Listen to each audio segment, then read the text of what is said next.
The girl in the Gudiya lived in a beautiful house with her grandmother and father.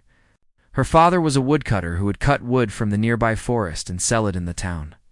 Gudiya's mother passed away a few months after her birth, and since then, her grandmother had raised her like a mother. Now Gudiya was 4 years old, and their small family was very happy. They had everything they needed, and Gudiya was a kind-hearted and compassionate girl. Whenever she saw someone in trouble, she would do her best to help them. Among Gudiya's friends, Tommy the rabbit was her closest companion. Tommy was a clever and wise animal. Behind Gudiya's house was a beautiful garden full of flowers and fruits. Gudiya would visit the garden every day to pick fruits and flowers. One morning, as usual, Gudiya went to the garden to pick some flowers when suddenly a bear appeared in the garden, wearing torn clothes. Gudiya was frightened when she saw the bear, but before she could run or scream, the bear reassured her, saying, "Do not be afraid. I won't harm you. I am a kind and compassionate bear. My work is to go door to door and beg for food to satisfy my hunger. Since you are a kind-hearted girl, I have a request. There is a woman living in a house nearby who is very ill, and there is no one to care for her. If she is not looked after, she will die. If you go and take care of her, she will recover. But do not tell anyone, not even your family, about this because good deeds should be done secretly." Gudiya promised the bear that she would go to the woman's house and take care of her without telling anyone.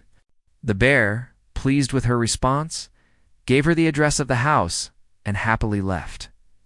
However, this bear was actually a cunning and cruel creature who deceived others into coming to his home so he could trap and devour them. No one had ever suspected him because he was so clever at covering his tracks.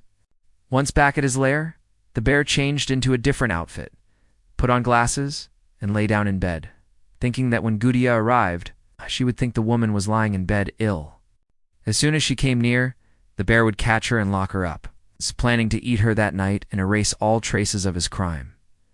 Soon enough, Gudiya arrived with a basket of fruits. When the bear got up from the bed, Gudiya immediately recognized him and asked, "Where is the woman?" The bear asked her, "Did you tell anyone that you were coming here?"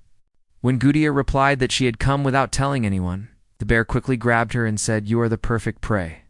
No one knows you are here, so I will eat you tonight and erase all the evidence." Ha ha ha ha. At that moment, Tommy the rabbit, who had been hiding behind a window, saw that his friend was in danger. He quickly ran back home and told Gudiya's father, who was cutting wood. Gudiya's grandmother was also worried when she found out. Gudiya's father rushed to the bear's lair with his axe and attacked the bear, defeating him with a strong blow. Gudiya, realizing her mistake, understood that one should never do anything secretly, especially without the approval of parents, as it leads to harm. She apologized to her father and grandmother, promising that in the future she would not do anything without their permission.